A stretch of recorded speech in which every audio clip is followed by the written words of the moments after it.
నమస్తే సార్. నమస్తే మా. సార్ చాలా మంది కూడా మలబద్ధకంతోటి ఈ సమస్య ఎంత తీవ్రతం అంటే అది బయటకి చెప్పుకోలేరు. ఆ ఇబ్బంది నుంచి బయటపడలేక ఏం వాడాలి ఏంటి అని తెలియ కూడా సమస్యతో చాలా బాధపడుతూ ఉంటారు. సో ఇలాంటి వాళ్ళకి మంచి హోమ్ మేడ్ రెమెడీ అంటే మనం ఏం చెప్పొచ్చు? మలబద్ధకం సమస్త రోగవర్ధకం ఉంటుంది ఆయుర్వేద వైద్య విధానం. అంటే మోషన్ ఫ్రీగా కాకపోవడమే అనేక జబ్బులు కారణభూతం అని చెప్పేసి వాళ్ళు సూక్ష్మంలోనే చెప్పడం జరిగింది. ఈ రోజుల్లో మరి మోషన్ ఫ్రీగా ఎంతమందికి అవుతుందమ్మా? ప్రతి ఒక్కరికి సమస్య. సో దీనికి 1,00,000 కారణాలు.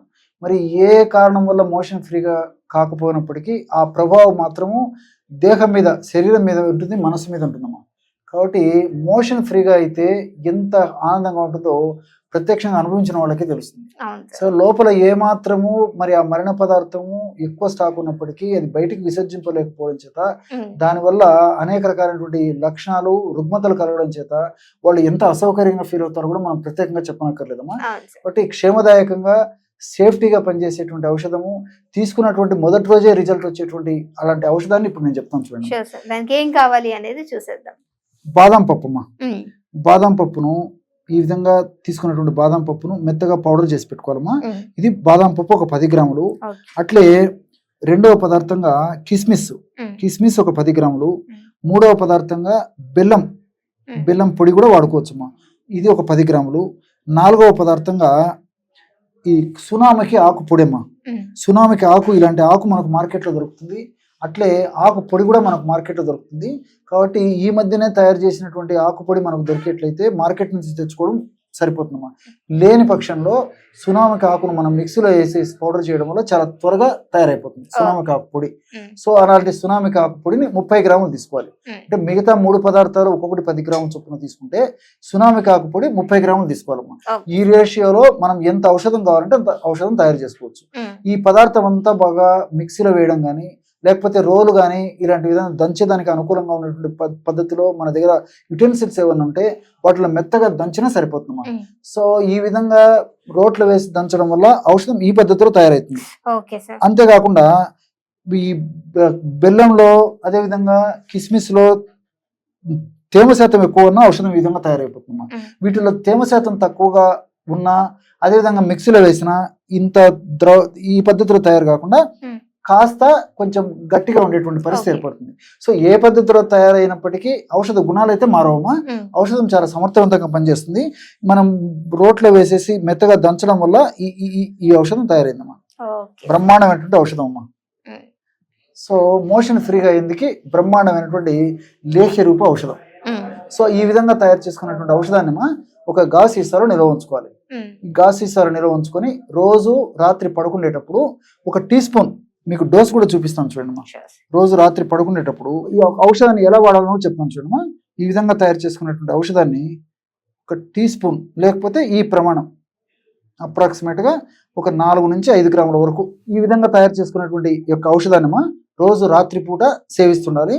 3 నుంచి 5 గ్రాముల వరకు ఈ విధంగా ఔషధాన్ని తీసుకొని నోట్లో వేసుకొని చాలా రుచికరంగా ఉంటుందమ్మా. చాలా తీపుగా ఉంటుంది, చాలా రుచికరంగా ఉంటుంది. ఒక్కసారి తీసుకుంటే మళ్ళా తీసుకోవాలన్నటువంటి ఆ యొక్క ఇది కూడా కలుగుతుందమ్మా. కాబట్టి ఈ పద్ధతిలో తీసుకొని చప్పరించేసి మింగేసేసి కాస్త గోరువెచ్చని నీళ్లు కానీ, లేకపోతే కాస్త పాలు కానీ తీసుకోవడం వల్ల ఉదయం పూట సెన్సేషన్ వచ్చేసి మనకు మెలకు వస్తుందమ్మా. ఈ యొక్క ఔషధం ప్రత్యేకత అది. రాత్రిపూట మనం ఈ విధంగా తీసుకొని పడుకుంటే ఉదయం పూట ప్రేవుల కదలికలు మొదలై చలనం వచ్చేసి అదే నిద్ర లేపుతుందమ్మా. అదే నిద్ర లేపుతుంది. రెండోది ఏమంటే మోషన్ పోయిన తర్వాత కూడా మరి నిమిషాల తరబడి ముక్కి మూలిగి అవస్థ పడేటువంటి పరిస్థితి లేకుండా చాలా సులువుగా, ఫ్రీగా, ఎటువంటి మన ప్రెషర్స్ కానీ ప్రమేయం లేకుండా జీవధర్మాల్లో భాగంగా అత్యంత సర్వసాధారణంగా చాలా ఈజీగా మోషన్ లో ప్రేవుల్లో తయారైన మల పదార్థం అంతా మోషన్ రూపంలో చాలా ఈజీగా బయటకు వెళ్ళిపోతుందమ్మా. ఇది చాలా సమర్థవంతమైనటువంటి ఔషధం అమ్మా. Okay sir. సో మలబద్ధకం, కాన్స్టిపేషన్ కి చాలా చక్కటి ఔషధం. సో ఏదో కషాయం లాగా అయ్యో తాగలేము, ఇది ఎలా తాగాలి అనుకునే విధంగా కూడా కాకుండా మనం మళ్ళీ తీసుకోవాలి అనిపించేటువంటి మంచి చక్కటి దివ్య ఔషధం. సో మీరందరూ కూడా ట్రై చేయాలనే కోరుకుంటున్నాను. ఇక్కడ ఇంకొకటి కూడా చెప్పాలమ్మా మన ప్రేక్షకులకి. మరొక వయస్సు తక్కువ ఉన్నటువంటి వాళ్ళైతే డోస్ తగ్గించుకొని వాడుకోవచ్చు అమ్మా. సో చిన్న పిల్లల నుంచి పెద్దల వరకు అందరూ వాడుకోవచ్చు. ఇప్పుడు నేను చెప్పినది పెద్దలకు సంబంధించిన డోస్ అమ్మా. కాబట్టి ఏదో 10 సంవత్సరాల పిల్లలు ఇలాంటి వాళ్ళు అయితే దీంట్లో దీంట్లో ఒక పావు భాగం వాడితే సరిపోతుందమ్మా. 5 సంవత్సరాల పిల్లలు అయితే దాంట్లో ఇంకా కాస్త తగ్గించుకుని వాడుకుంటే సరిపోతుంది. మరీ చిన్న పిల్లలు అయితే అంటే 6 మాసాలు 9 మాసాలు 10 మాసాలు పిల్లలైతే దీన్ని కేవలం కందిగింజ ప్రమాణం అమ్మా. కందుల ఐడియా ఉంది కదమ్మా, కందిగింజ ప్రమాణము ఈ యొక్క ఔషధాన్ని తీసుకుని చనబాలతో రంగరించేసేసి కానీ లేకపోతే తేనెతో కలిపేసి కానీ ఈ విధంగా ఏదో ఒక పద్ధతిలో ఈ చిన్న పిల్లలకి జస్ట్ ఆ కందిగింజ ప్రమాణం అంటే ఇక్కడ కూడా నా చేతికి కూడా ఉంది కదా అంత ప్రమాణం అయితే సరిపోతుంది. సో చనబాలతో రంగరించి పిల్లలకు నాకిచ్చేస్తే చాలా ఫ్రీగా మోషన్ ఫ్రీగా అయిపోతుంది, పిల్లలు కూడా చాలా ఆరోగ్యవంతంగా ఎదుగుతారు. చూసారు కదా, మరి ఇంకెందుకు లేట్, మీరు ట్రై చేసినట్లయితే డెఫినెట్ గా కింద కామెంట్ చేయడం మర్చిపోకండి. ఇంకో వీడియోతో మళ్ళీ మీ అందరి ముందుకు వస్తాం. అప్పటి వరకు చూస్తూనే ఉండండి our channel. Thank you sir. Okay.